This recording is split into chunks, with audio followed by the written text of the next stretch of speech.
Let's get to it. Fire away. Any update on Jalen, and if not, what are the next steps with him? We're still in consultation, still seeing how rehab goes. So right now, it's just a matter of like, can he get to a place where he feels some stability and some strength? And so I wish I had better answers for you right now, but it really is a day-to-day kind of process to see where he ends up. And he's got really good mobility right now. And so it's just a matter of stability and strength and kind of see what we get and take another swing at it if we can. And Mo left the game, obviously pretty late, did not return. Yeah. What's the status with him? He's got an ankle. I don't think he'll practice today. And it'll be game time. I would think there's probably some significant chance he won't play, but he's tough. He's tough as nails. So, he might, I don't think he's going to go old school and just go straight toward all. I don't think we're allowed to do that anymore, but he's pretty tough. With Jalen out, obviously he can be vocal from the sideline and practices in the locker room, but do you need like a clear voice, like one primary voice to kind of step up? And who might that be if you do? I don't think you have to have that. I think you can have niche guys. Last year we didn't have a clear voice that was the leader on this team. I think most of the time it's been, for my teams, it's been a committee deal. I do have some guys that are emerging. That's actually super fun. But we're definitely in the process of figuring out so many things and growing so many things. But I don't think we're going to have one voice that kind of runs this whole thing. I think it's going to be by committee, and I think that's really healthy. Hey, Coach, in the past, you've talked about playing many lineups to kind of collect data. How much of the different lineups have been that compared to just finding something that just works? Well, right now, we've had a couple tough games where we haven't played well, so there's been a lot of searching that way. And everything is new in that sense, but we are learning a lot about our guys. We're kind of learning who plays together well and how they play together and what situations they can function well in together. And so it's both. They're both happening in real time. Mark, so much of the stuff that you guys do on offense is stuff that maybe doesn't show up in the box score, off-ball movement, cut-in, spacing, all that stuff. I mean, through 5 games and into kind of lopsided defeats to high major teams, how do you kind of evaluate some of those non-box score stuff that you guys need to do on offense to produce? Well, it's, it's hard for me to see past the most recent experience. There's so many different spaces, like the width that we're approaching within the floor was completely missing in our last game. Us being decisive on not just kind of where we earn catches, but also being decisive of what we're doing out of a ball screen, for example, being decisive about lifting to a second lift. Most recently we fell into this place of just being just indecisive in everything we did. It was the first game that we've had since I've been the coach here where we didn't have a single double paint touch in a possession and a half. That's never happened since I've been here. And so, and I think a lot of it comes from just not being, I know it's not being decisive. We had a lot of times when we're running to a flip screen and then we kind of shuffle over to try and change it to a straight ball screen. And we had times where we're trying to milk a wing over, but we're cheating in so far that there's no space, and we ran wide over and over and over and over again in transition. But we ran it it was almost like we were within the same extended lane lines of the game, and so just doing the things that we do, we've failed to be consistent though. So that's a beginning point for us. That's the beginning point for us, is just leaning into how we do it, and we'll get back there. This group is going to learn and be really good, but we have some growing to do. Yeah, BG seems to be really struggling. What are you coaching him up to do that he's not doing right now? Well, BG has made some massive progress from last year. He didn't have a great energy night against Michigan State, but his conditioning has been great. His intensity on the floor has been great. He's on 1.5 points per possession plus assists. Like his offensive numbers, he's the second most efficient offensive player on the team. So he's doing a lot of things really well. He had a tough night against Michigan State, like our whole team did. But he is since we started camp, he's been our far and away assist leader. He brings so much to the table for us, and there's places for him to grow too. Coach, you've mentioned the pregame experience before the Louisville game multiple times now, and you now have assistant coaches responding to fans on social media about it. Do you have any concern about rumors popping up based on the big Ooh, man? what are the assistant coaches saying? Yeah, it's This is my good, internet, guys. This is great. Jason Hart responded. Downplayed locker room chaos is Oh. how Jay Hart addressed it. Yeah, so I mean, I think I talked, when did we talk last? Did we do a press conference? I talked about this. So it's there's nothing there. Like it was literally, we flipped the switch early. Like we came into our 40-minute meeting, and normally our 40-minute meeting, we try and keep it really calm and really relaxed because we're trying to manage our emotions, and it didn't work. Like the guys were kind of like, nah, we're essentially, we're ready to flip the switch now. There was no, I wish there was more drama to make it more exciting, but it just wasn't. But the management of your emotions is really important to what we do. So I'm sorry that's a dud. I wish I had more salacious material for you.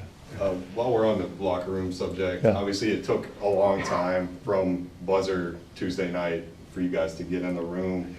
Just what was the vibe in there? What was the conversation? Yeah.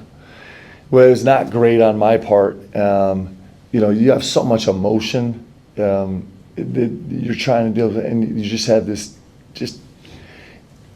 it's really an insanity, just how desperately you want to fix it, like now. Let's make it better now. Meaning, but kind of in an old school way of like, let's, we're gonna feel this pain so that we want to never feel this pain ever again like this ever, and all kinds of emotion, like exactly what you'd expect, frustration and misery and all the things that happen in a game like that. Not a good call on my part. It shouldn't be. There's really nothing constructive that can get done. We took some shots at some things that they're just not. When you go through the screening process, the race to get to constructive, and so I've talked to the guys about that. That's not actually the way that we do this, and so it was a little bit of a miss on my part. What do you know about Loyola and what they do? Good team. They're playing well right now. They just played a terrific game last night on the road at Duquesne. It was a good team. They're changed defenses. They'll give us all different defensive looks. They've had some guys that have been shooting it better and better and better. They had a player that I didn't even know what was on the roster that showed up last night and actually played really well. They're a good team. It's going to be a good competitive game. We're looking forward to it. Mark, you talked about Brandon's energy not being where it needs to be. Otega said after the game that his energy wasn't where it needed. Yeah. How does that happen for vets and guys that are returning for you? Well, sometimes, sometimes I don't have a great answer. I wish I did. And BG's, like I said, BG's been tremendous. It wasn't a great night for him against Michigan State.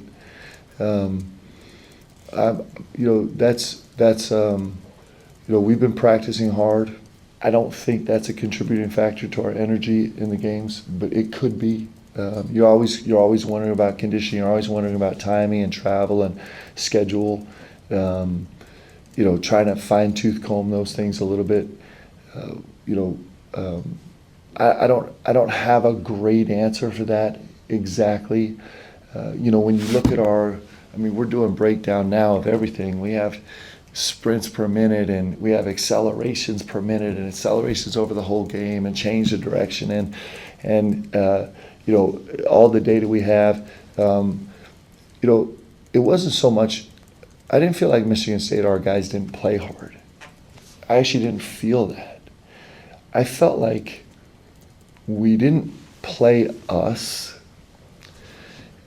We just broke down in the way that we play, And so then I think sometimes some frustration comes into it where there's a distraction from the event. So I think that's a little bit of, it's like as coaches, we want to go into the locker room, like, we got to play harder, which is, you always have to play harder for sure. Or we got to work harder. Yes, we always have to work harder. Those are actually, every single team says the same thing every single time they lose. And it actually doesn't change. There's always going to be a team that loses and always a team that wins. And so it's a nice emotional reaction that might make us feel better. It might be therapeutic in the moment just to lash out. It's what we do, but it's actually not constructive. And so I do think we have been distractible for sure. And that's a space where we have to make massive grounds. But our guys are working hard. Our guys are trying to compete. Our guys are, I don't see that as a massive issue for us. Mark, if I could talk about, the feedback he got from NBA, the evaluation about they want to see him be a more consistent three-point shooter. He mentioned that's a goal for him. But do you think that's maybe been a detriment right now because maybe he's forcing it too much instead of just kind of letting the game come to him offensively? I think it's the same for all of us when we're hungry to grow. It's how we grow. And it's complicated, actually. It's complicated for us as a coach. I want to, we're always trying to throw in some new wrinkles. Like one of the, I'll give you a real world example. So last week we spent way less time in preparation for Michigan State, kind of reviewing and perfecting our secondary offensive options. And we spent a lot of time growing our play call list and kind of the nuances of some new actions. It was a big time miss for us because we were really dysfunctional in our secondary offense. And so as you grow, you don't want to grow and lose what you have. You want to grow and add to what you have. And for all of us in life, that's a complicated process, as you rarely strike the chord exactly right. You kind of take 2 steps forward, 1 step back, 2 steps forward, 1 step back. And so that's the same for all of our players. All of our players are here because they're really special. They're really talented. They've done extraordinary things in their career. They have a great skill set. And so the trick is, like, you're hungry to grow, but you want to grow in a way that you're adding, not subtracting. And that's the growing process. And Otega's going through that. All our guys are going through that. I'm going through that as a coach. Mark, there is a lot of chatter out there about chemistry issues in the locker room. Can you just go ahead and dispel that? Yeah, I think our guys love each other. They care about each other. They're trying to fight for each other. For every team in America, for every team in the world, for every team I've ever been on, there's always a sense of like this growth. The more you can love each other, the more you can sacrifice for each other, the more you care about each other. Like it comes as you work on it. Like loving is not something that happens. Loving is a verb that you actively do, right? And so I think this group is extraordinary. I think we're going to be great together. We haven't played well. We've had a couple really discouraging losses. It's not what we're going to be. It's not who we are. And I don't think it has anything to do with chemistry. I think it has to do with playing well and playing the game well and understanding how to play the game well and believing in how to play the game well. So I think this team actually, I think these guys care about each other, love each other. They've served together.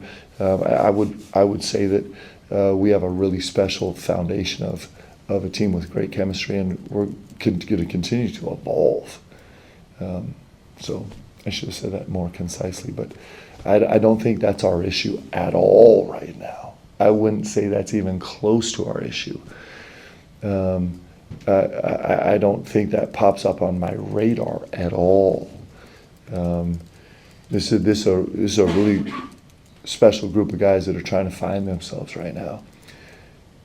It's interesting. Again, I'll get back to the low-hanging fruit.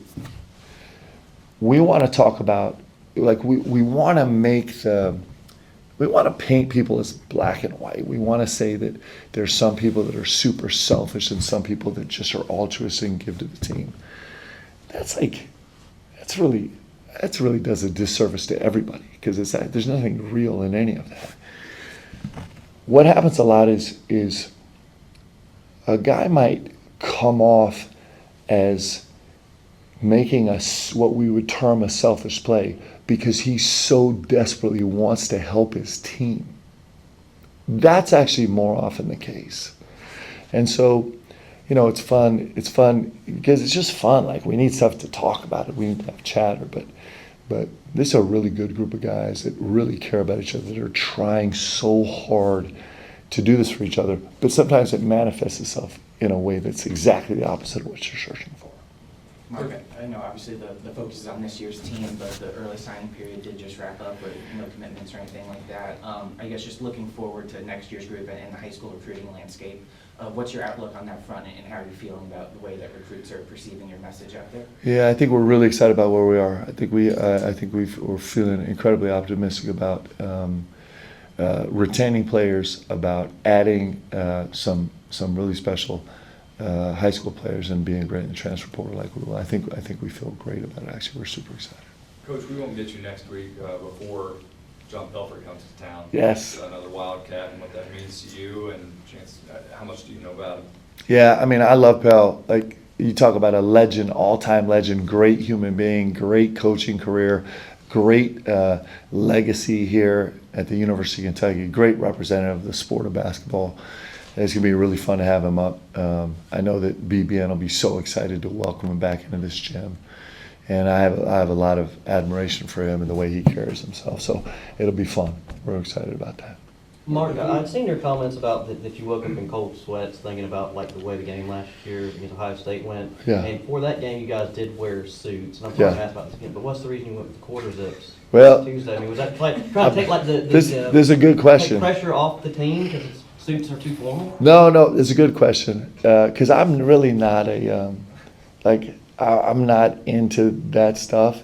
But in this case, I was. I'm like, man, that was such a debacle last year. I just got to try and change up something. But it didn't give us a better result. And maybe it's me and MSG right now for the last 2 years. I can't wait to run that back and fix it. Mark, have you been able to find like a common denominator in the big first half deficits? Yeah. And seemingly after the game starts pretty well. Yeah. For you. It's kind of been a little bit of a 10-minute breakdown. Somewhere in there, 8 minutes in, 10 minutes in, 12 minutes in. It's a tiny sample size, so I don't know how much staying power it's going to have throughout the course of the season. I do think that we've been, I do think in both games we've been frustrated with our effort defensively, our focus defensively, not our effort, but our focus, our ability to focus on kind of defensive assignments and doing what we do. I'll be honest with you, Michigan State, they're a great team. I didn't expect them to beat us that way, shooting 50% from the three-point line. That was a miss on my part. I didn't expect that their starting four and their backup five would be a perfect 4 for 4 from the three-point line when they're shooting 25% and 20% on the season so far, or 0% in live games. And they were not unchallenged shots. They're starting to and backup to had, been shooting, in the low 20s, and both, we're together we're near 50%, averaging 5 points a game, and ended up scoring 28 as a tandem.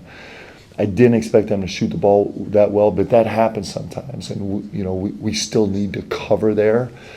So that was a huge credit to Michigan State for putting that game together and actually coming in and banging shots and being aggressive about it.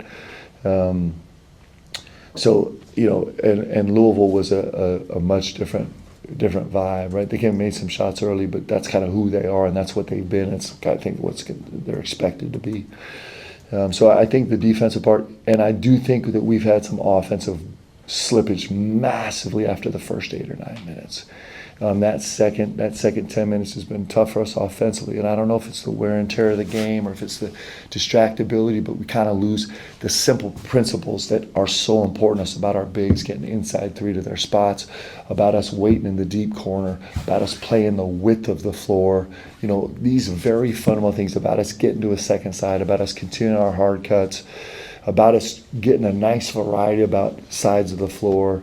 About us being really decisive in our ball screen actions and not being a probing, where our big is actually setting one screen and rolling hard into a Gortat or a late seal or a roll dunk, instead of kind of like we're setting it and backing away in this really weird space where we kind of lose our decisiveness. So, I mean, there's a lot of things that are contributing to it, but yes, in those two games, that was very similar, and the second 10 minutes were tough for us. Do a Two more. follow-up.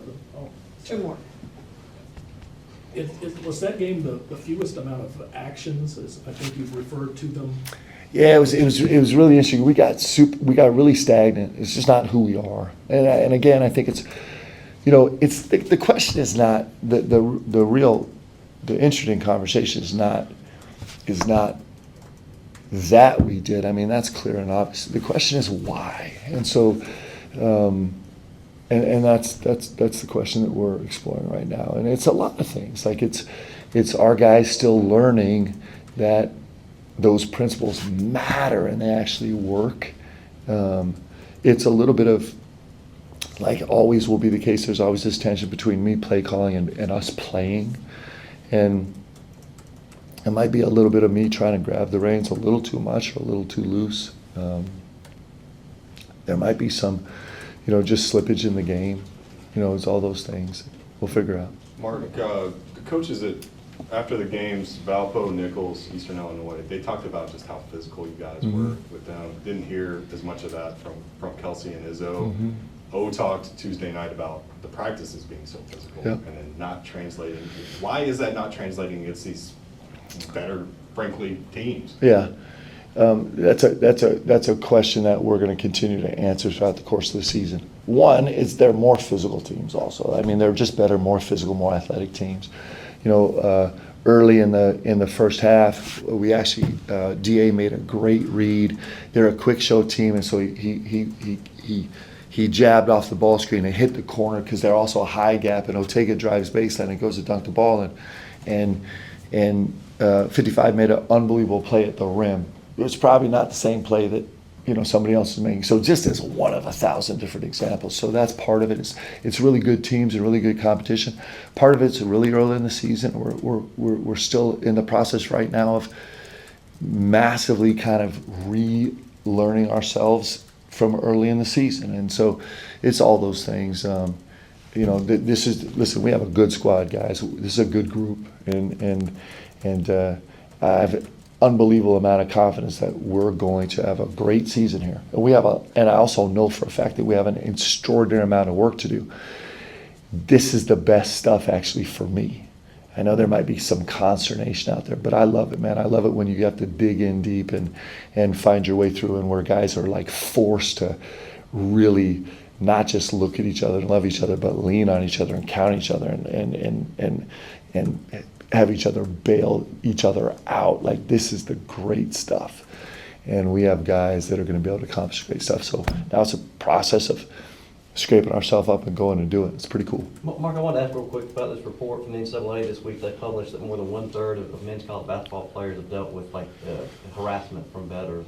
How do you try to help your players through that kind of negative potential? We spend a lot of time talking about gambling because it's a dangerous. It's so accessible now. It's almost like it's accessible where you don't even know it, right? And it's so it's really important to us. We met with the team multiple times talking about this, and that's also a part of it. That's a part of it that the guys can't control. Just like all of us. You know, if we win by too much or win by too little, there's going to be somebody that just is paying a massive price for it, and their emotional outburst might feel like my emotional outburst for 45 minutes in the locker room after the game at Madison Square Garden. And it's just a real thing. But that emotional outburst, it can sometimes be really violent and really scary, so our guys know that if they get something that's over the line, that they need to bring it to us and talk to us about it, and we need to push it up the chain. But in a larger sense, we're going to be good as long as we can keep kind of our noise in the locker room and not spending too much time on the noise outside the locker room. It's really important both ways when you're winning big and we're struggling a little bit. And so it all falls into the same category of our guys being disciplined as they can possibly be about what they let in. Thanks, Okay, thanks guys. Have a great day.